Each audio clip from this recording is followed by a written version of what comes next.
I'm back for round two, and without any introduction, Oppenheimer. So, I saw Oppenheimer yesterday, finally. I wasn't able to see it last week because I actually went to Branson for a weekend trip, so I missed out, but I finally did see it, so let's talk about it. So, I didn't see Barbin, I just saw Heimer. In other words, I didn't do Barbenheimer. Because essentially, this movie was more my speed, and Barbie just hasn't done anything for me to convince myself to see it. But when it comes to streaming, I might watch it and then I might review it. So let's just talk about Oppenheimer. So Oppenheimer is the newest Christopher Nolan movie and probably the biggest event of this summer. And this movie was very, very huge in scale. And it is definitely meant to watch on the biggest screen possible. Which I didn't see it in IMAX, but I just went to AMC, and I guess Auditorium number 1 might have been the biggest theater there. Maybe. But I will say this movie is very, very well done, but it ain't an easy movie for me to watch. Because for one, 3 hours. And I can watch 3-hour movies from time to time, but on rewatch value, I don't tend to go back to 3-hour movies. There's a few that I would rewatch here and there, but the subject matter of this movie is about the biography of J. Robert Oppenheimer, which is the father of the atomic bomb. And that's all this movie is. But it goes deeper than Oppenheimer himself, because he was labeled as a World War II hero, but he was also labeled as a communist. This whole movie explores the creation of the atomic bomb and the events leading up to the bombings of Hiroshima and Nagasaki, which was definitely one of the most global disasters in World War II history. I mean, 2 hydrogen bombs just to make Japan surrender. It's horrifying. But you also look at this movie and you think, well, Japan made the United States enter the war after they bombed Pearl Harbor in 1941. So the Americans essentially made Japan surrender by dropping these bombs on these 2 very populated Japanese cities. So there's a very famous quote that Oppenheimer does say, and it's just simply, "I am the destroyer of worlds." And this movie is very tense. It's very well written, and I can't even begin with the cast. There's so many people in this movie. I'll be here for hours just telling you the cast.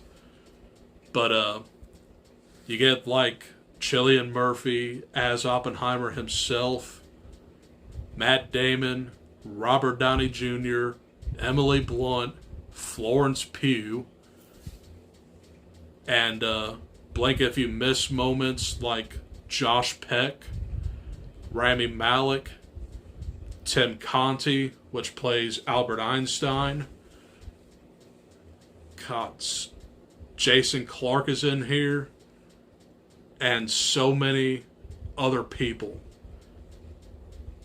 This is probably like the best cast of the year, and probably one of the best movies of the year.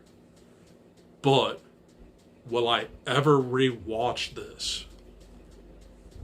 I probably will, but not as much as the Dark Knight trilogy, because that trilogy alone is like the godfather of superhero movies, superhero movie trilogies. But anyway, this movie is definitely gaining traction with Barbie because of the whole Barbenheimer meme. I essentially think that this movie is going to win big at the Oscars. From a director standpoint, Cillian Murphy as lead actor, Robert Downey Jr. as best supporting actor, writing, cinematography, production design, score. It could be a very record-breaking movie for the Oscars. And we haven't had a movie that won over 10 Oscars since Lord of the Rings, Return of the King, 20 years ago. This could probably break the mold on most Oscar wins. And it makes me very excited to watch next year's Oscars. Because I kind of want to see how Barbie does. But I'll talk about that down the road when I do finally watch it on streaming. But this movie is essentially fascinating and terrifying at the same time. Because you look at Oppenheimer as this American hero, but other people look at him as like a genocidal maniac. But was he a good guy or a bad guy? That's what makes this movie very interesting to watch and analyze. But I will say the parts that stuck out in this movie were the court scenes and the black and white sequences. Very well directed, and we'll definitely get a nod for cinematography right there. But I thought that Robert Downey Jr.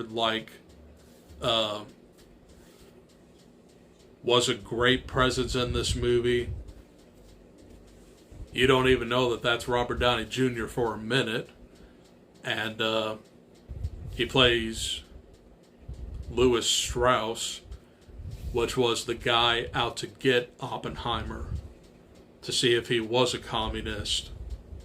And Strauss was proven wrong, but Oppenheimer, he had to stop the Manhattan Project and go to exile or something. There's a lot to unpack in this movie, and it definitely requires a rewatch. I think the only small thing I didn't like about this movie, it's very, very small, I've heard a lot of people say that the audio isn't all that good, but I didn't really get that in this theater that I went to. But I've heard like a lot of people say that they like lost like a third of the dialogue in this movie because of the score just swells up and it is kind of hard to like hear people.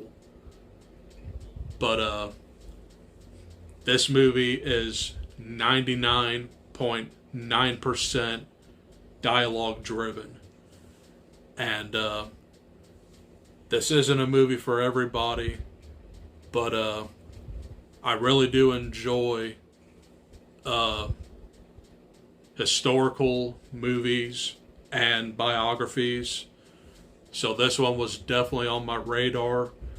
And when I heard that Christopher Nolan was attached to it, I definitely had to see it. And I will say, this movie might make my top 10 best of the year. But as an overall experience, this movie was fantastic. And it definitely does need to be seen to be believed, because it's amazing what happened with the Manhattan Project and the dropping of the hydrogen bombs. It's just fascinating stuff. Now, this movie was adapted from a book called American Prometheus. I'll probably post a picture right there. And that's just all about Oppenheimer's life. Don't know if I'll read it, but I might listen to it as an audiobook, because I am very fascinated about Oppenheimer. So overall, Oppenheimer gets an A+ for me. Now, to be clear, I probably won't watch this movie as much as like the Dark Knight trilogy, Inception, or Interstellar, but this movie would be very high on my Christopher Nolan ranking. And to be clear, I haven't seen every Nolan film. I haven't seen Following, Memento, Insomnia, or Tenet. So that's 4 movies I need to watch, and don't know if I would do a Nolan ranking, but after watching this movie, it kind of makes me want to do a Nolan ranking. So that might be a video down the road. We'll see what happens, but like I said, Oppenheimer is a stunning cinematic masterpiece. Despite dialogue issues, this is a perfect film. And that's all I got to say about Oppenheimer. I got one more video to film tonight, and that's going to be my Talk to Me movie review. I saw that today, so let's go ahead and talk about that in a minute. But that's all I got for Oppenheimer. I'll see you guys in a minute. Adios. Peace.